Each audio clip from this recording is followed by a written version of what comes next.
Are you or a loved one a benefit of the CARES Act? Well, unless something gets passed, end of the month, the benefits are going to come to an end. I'll give you that breakdown. Boston doctor reports serious allergic reaction after getting the bug juice. I'll give you a full breakdown. California becomes the first state in the United States to surpass 2 million bug cases. And we got a couple stuff about the stock market and the next stimulus package. Find out more in today's video. Okay, let's go.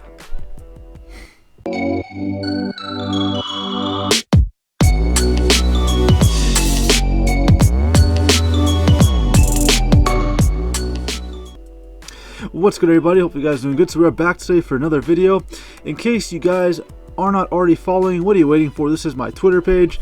I post here daily. If you have any questions, comments, or concerns, this is the best place to leave whatever you got, and I will try to get back to you within 24 hours. That's my goal. As you guys can see, I do post when I get my dividends.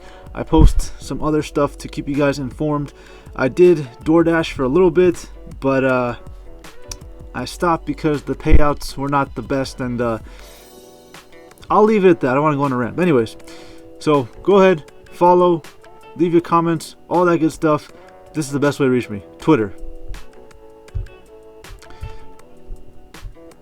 Alright, so in case you guys are not aware, the stock market has been surging, and then it's been crashing, and then midday it's been surging. And so what is going on at the moment? Stock market pros are having a tough time imagining an S&P 500 slump in 2021. Bear case, there may be only bulls left in 2021. So let's see what they're saying about 2021 in terms of stocks and all that good stuff. Alright, let's go down here for you guys. Here we go. Okay. The median year-end price target for S&P 500 index in 2021 is 4,027.21, according to FactSet data as of midday Thursday, representing a total of a roughly 9% climb from the closing level of the broad market index in the holiday shortened week just the past week. Okay. It is perhaps hard to fault the nearly unbridled enthusiasm for what lies ahead in 2021 after a year marred by immeasurable tragedy from the bug. Overall, the U.S. is close to 20 million cases and almost 327,000 deceased as of midday Thursdays from Johns Hopkins University data shows. More than 22 million lost their jobs during the worst of the bug in the U.S., bringing the economy to its knees. Yeah, guys, the economy is struggling. As I was telling you guys, I do sign on to DoorDash from time to time just to see how it's doing, and you can definitely tell the economy is not doing too well. Look at this, $3 payouts. That's the base pay, so somebody gave maybe a 75-cent tip, something like that. Okay. Now, of course, it is very, very market dependent, but from what I'm seeing, guys, the market's not looking too good. You're going on long drives and not getting much of a payout. That's just the climate we are at. People don't have as much disposable income at the moment. That's just a fact. We can't deny that. Alright, as we approach 2021, optimism abounds. A new administration will be installed early in the new year with the possibility of unified Congress supporting it, offering the prospect of additional fiscal stimulus, along with the Federal Reserve that has pledged to do whatever it takes, he said. So this is from Market Watch, guys, and they're already thinking the new administration is going to be coming in, Biden and his team, and they're going to maybe be able to unite Congress, assuming that Biden gets in. I know at this point it's looking more and more likely, but hey, you never know. Trump may have something up his sleeve to keep himself in power. His legal challenges, something might go through. You never know. Okay, nothing is for certain at the moment, but this is assuming if Biden comes in to power. It is worth noting, however, that equity analysts were not even close to the market in 2020 projections, assuming the S&P 500 holds its current level through next week's holiday abbreviated trade. Yeah, so this week we had a shortened week due to the holiday, and then also next week is going to be New Year's, and of course we're going to have a shortened week as well. Alright, let's continue on here. Stocks ready to close out powerful 2020 as risks loom in January. Okay, so I give you guys kind of a a bullish case. Here I'm going to give you guys more of a bearish case and what we kind of have looking forward. Also, too, if you do have a Roth IRA, your time is ticking. I think usually you have until January, February to max out that, depending on your age. Do your research, look into that, but the time is ticking for you to max out your Roth IRA if you are doing that. Here's some key points to keep in mind. Stocks are expected to close out 2020 in the week ahead with double-digit gains, but as the market moves into 2021, the rate of advance could slow. The market is expected to gain at 2021, but not the same pace it's been riding since the bull market began 9 months ago. January holds some hurdles for stocks, especially January 5th Senate runoff election in Georgia. Yeah, so we are definitely still waiting on that, and we are still waiting to see who will be in power come January. Let's continue on here. Let's see what we got. Strategists expect a pullback in the year, but the consensus is that the market ends 2021 higher. The average expectation for S&P 500 the year end of 2021 is 4,056, according to CNBC survey of strategists. Now, these are just prediction, guys, so don't think that it's necessarily going to come true, but it could. Let's continue on here to see what else we got here. The president criticized the package. Okay, so now I'm going to give you guys a little bit of the update with the stimulus, right? So, in case you guys are not aware, they proposed $600 per person in the U.S., adult that qualifies, I should say. Trump did not want that. He wants to have $2,000, and right now he is threatening to veto the $600 unless they pass $2,000. The bill extends aid for Americans on unemployment, and those benefits run out on December 31st unless it is signed. Today is Christmas Day. Merry Christmas. If I didn't say Merry Christmas, if you don't celebrate Christmas, Happy Holidays. You get what I'm trying to say. We're all inclusive here, okay? Whatever you celebrate, today's the day. Anyways, let's continue on here. December 31st, today's the 25th. We got about a week. So if we don't have a bill that's signed, then these benefits are going to go away. And then also, too, the eviction moratorium will go away as well. The 9-month year bull. Talk about the market. S&P heads into the final week of the year with about 15% gain for 2020. But the March low index is up about 65%. The bull market turned 9 months old this past week. Okay, now that's a good transition here to the bug cliff. Here are the CARES Act benefits coming to an end this year. Okay, the CARES Act was signed in March, and it had some of the benefits of those extra checks, small business funding, all that good stuff. And here is potentially what is going to be coming to an end. Here are some key relief measures that, unless something is passed, you have to get another plan, guys. Okay, look, you don't rely on this to go through for you, so always have a plan B. Unemployment insurance. Okay, so if you were laid off and you were receiving unemployment insurance, guess what? It's running out. The well is dry, guys. Okay, those who ran through their state's traditional 26 weeks of unemployment benefits received up to 13 weeks through the pandemic emergency unemployment compensation program. About 4.57 million workers are receiving the aid, according to the Labor Department. It's a lot of people, guys. 4.57 million are relying on this aid. Let's continue on here. You may want to prioritize what day you can. Well, yeah, of course you want. If you have limited money, of course you want to prioritize debt. What kind of statement is that? It's kind of a fact. If you need money, you still have time to take the emergency withdrawal from your retirement plan. Okay, guys. If you're on your TikToks and your MySpace and all that good stuff, pause for a second. This is very, very important. Now, this is not in any way, shape, or form financial or investing advice, but something that you can talk to your professional about and do your own research and see what works depending on your situation. The CARES Act, very important. It allowed those affected by the bug to take out up to $100,000 from the 401k, 403b, or individual retirement accounts. Like the other provisions, it expires at the end of December. Another option is taking a loan from a permanent life insurance policy that has accumulated cash. If you have one, Tucker noted, unlike term insurance, a permanent policy covers you for life. You may also use a policy as possible collateral for a bank loan, he suggested. Okay, guys, so that's very, very important because I know people were asking about that. I saw on Twitter and using TikTok and on YouTube as well, watching other videos.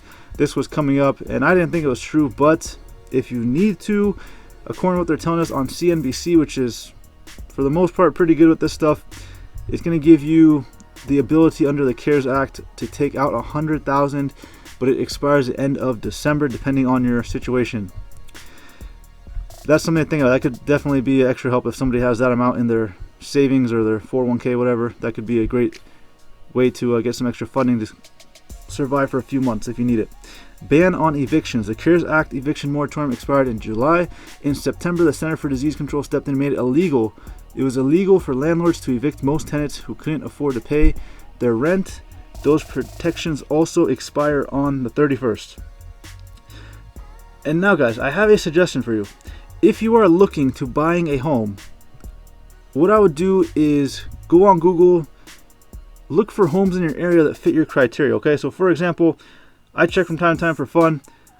If there's a certain amount of bedrooms you want, a certain area that you like, keep an eye on those homes, because you're going to notice, depending on your location, the market right now, we have a very low inventory of homes and they get sold very quick. And to me, the prices are kind of high for my area. That's what I'm noticing. So you don't have to be an expert just to get a general idea. And then of course, you can go talk to an agent or somebody to give you more information. But from what I'm seeing, guys, if the house, not all houses obviously, but there's a good amount of houses I looked up, they're maybe 300,000, 400,000. And next thing you know, they go off the market in about a day or a couple days, and the winning bid is like 10 or 20,000 more than what it was listed. That's what I'm seeing. Like I said, if you're looking to buy a home, it may come earlier than expected, because if this thing expires, well, there's probably gonna be more foreclosures, more homes on the market potential to buy. If something gets passed, well, you're gonna probably have to wait for a better time to buy a house. Again, this is all location dependent. Still, come January 1st, an estimated 6.7 million renter households face the risk of being evicted, according to Low Income Housing Coalition. Then there's the issue of paying back your rent. The CDC moratorium only covers evictions, so renters are still on the hook for the rent they didn't pay, plus any penalties or interest that may be tacked on. Yeah, guys, so I mean, it's not really a great solution, because at some point, if you don't pay, they can't evict you, but I mean, interest is going to pile up, rent's going to pile up, and at some point it's going to be like an avalanche. A small snowball turns into an avalanche. It's basically going to consume you. So something to take a look at here. There are many people not willing to negotiate on rent at the beginning of this, but this has gone on for so long, it's become a reality you can't ignore. Browning, who has been hearing stories about landlords more willing to strike agreements now. If you can't pay up, talk with your landlord about a possible grace period or temporarily reducing your payment. That's a great strategy too. So if you guys can't pay your rent, try to talk to them, try to negotiate. You never know what you could potentially do within these times. Pause on student loan payments. So of course, if you have a student loan, 42 million borrowers will have to start paying up again. They put it on hold until end of December. Let's continue on here. All right. Look at the income-driven repayment plan. The name suggests what you pay is determined by the amount of money you make. Unemployment insurance counts towards that income. The balance is forgiven after a set amount of time, typically 20 to 25 years. If your income is very low, you could end up with a $0 payment. Okay, so hopefully people who are watching this video, hopefully you don't have student loans. Okay, if you do, hopefully you got a plan to pay it off, because it's not the best way to go about doing things at this point. Paid sick leave. Up to 60.5 million private sector workers are set to lose access to emergency paid leave at the end of the month, according to Center for American Progress, a left-leaning think tank. This leave was enacted in Families First Bug Response Act, which required certain employers to provide the time off for reasons related to the bug. When that leave expires, those workers will be forced to make the impossible choice between going to work and taking care of themselves or a loved one. Congress must extend the critical safety net programs to protect the financial well-being and safety of Americans.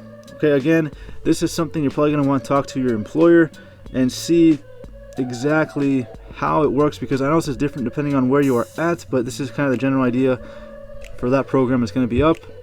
Let's continue on here.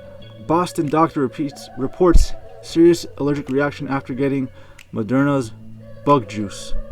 Okay, so there's an article about that. Now, it does say here, where does it say here?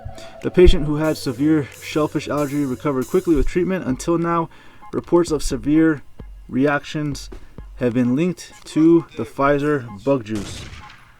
Okay, so that's kind of a little bit troubling. If you have a shellfish allergy, potentially this could be an issue for you. But again, these type of stories, they're just all over the place at this point in time.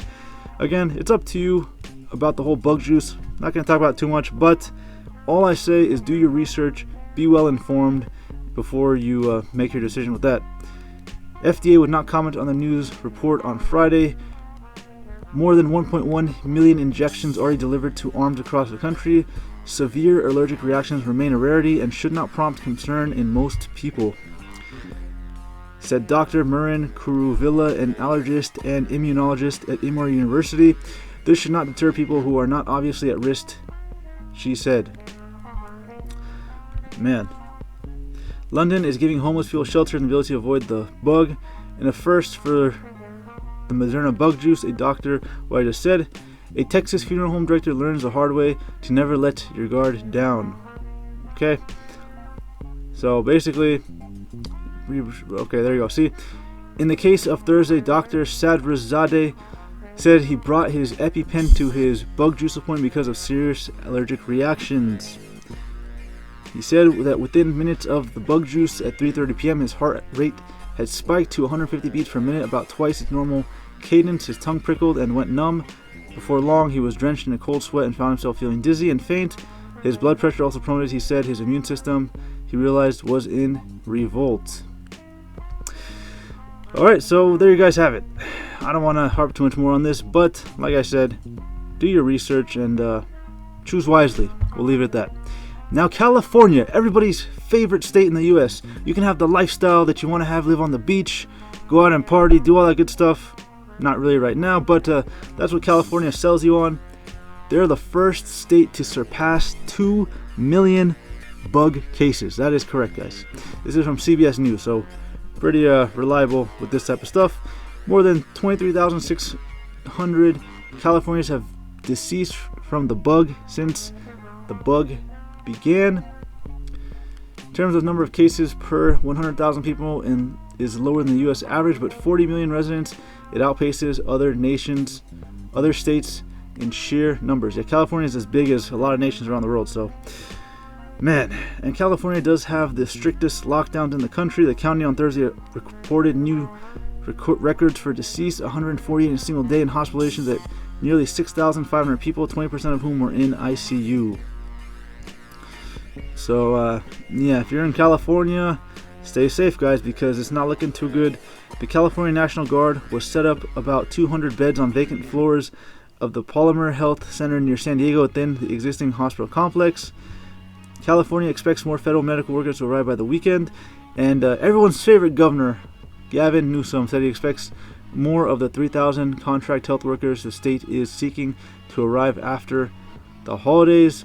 The governor also said more than 128,000 doses of the bug juice had been administered as of Tuesday, another encouraging sign beyond the modest decline in the transmission rate.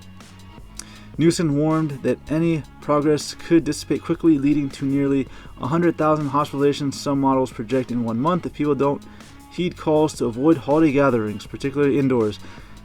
This virus loves social events, said Newsom. This bug thrives in the atmosphere.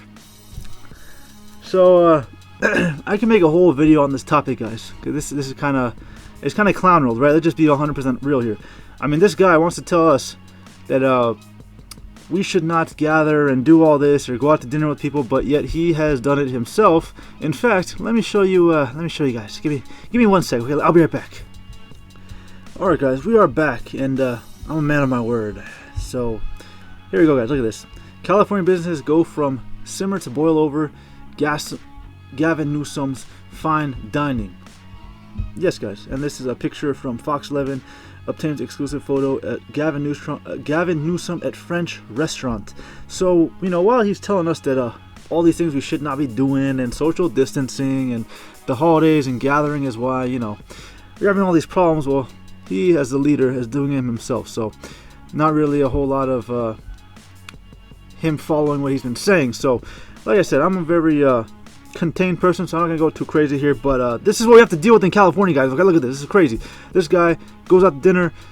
Who did he go out to eat dinner with? Maskless diner with medical industry lobbyists and others at Napa County restaurant, where meals cost a minimum of $350 per head, was just about the last straw for some beleaguered California small business owners. We are definitely not complaining. We have had enough information to make an educated decision. The data does not back another shutdown, said Miguel Aguilar, founder and owner of Self-Made Training Facility. I salute you. Based in Temecula, California, which leases space to physical trainers and nutrition advisors and has 40 locations across 11 states, including 15 in California.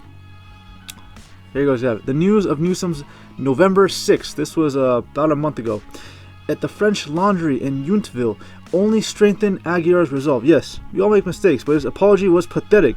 I like this guy. Let's go, Aguilar. You tell him what's up. You tell him. He told us he was outdoors. But then the photos surfaced. He can attend in-person gatherings, but we can't. There's absolutely no trust here. See, guys, that was well said. I can't say it much better myself. But oh, the best part too is that this dinner, right, that he's having with all these people, guess who's paying for it? We are, right? The taxpayers. We fund this thing because he's talking to high-powered lobbyists who are going to lobby and push taxes and push different regulations and bills to favor these people. Okay.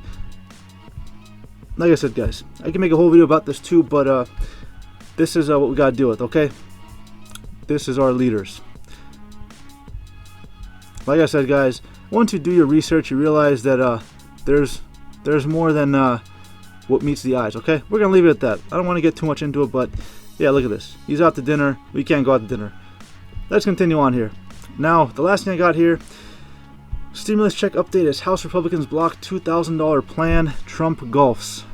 This is from Newsweek, which of course is not too favorable for Trump, but we kind of seem that we are stagnant. Although these guys were supposed to go on recess. I know these guys are always on recess. I swear they go on recess. They chillin'. They taking their time. They getting paid. We not getting paid. We got find a way to make ends meet, pay for stuff. We're losing our jobs. Our hours are being cut. People don't have money to spend, and they want to give us $600. Like that's not gonna do a whole lot, right? $600. What are you gonna do with that? You can't even cover food for a month with $600. It's not gonna happen if you got a family. Or if you want to just eat beans and hot sauce all day. But he left Washington, D.C. for Florida on Wednesday without clarifying whether he does intend to veto the bill. I mean, Trump has basically vetoed it for the most part. He said he wants the 2,000. Lawmakers will return to the House for a recorded vote on a standalone bill for 2,000 stimulus checks on Monday. In a statement after Thursday's session, Thursday was yesterday, these guys did have a session. Pelosi said, everyone's favorite Speaker of the House, who, remember guys, she wants us to social distance, right, and not go out too much. But she goes to a hair salon, a nail salon, gets herself done all nice and pretty. Yeah, that's who we're going to take this advice from. To vote against this bill is to deny the financial hardship the families face and deny them the relief they need. Hopefully by then the president will have already signed the bipartisan and bicameral legislation to keep government open and to deliver corona, or the bug I should say, relief. Look at this, guys. To keep government open. What does that mean? Let me translate for you guys.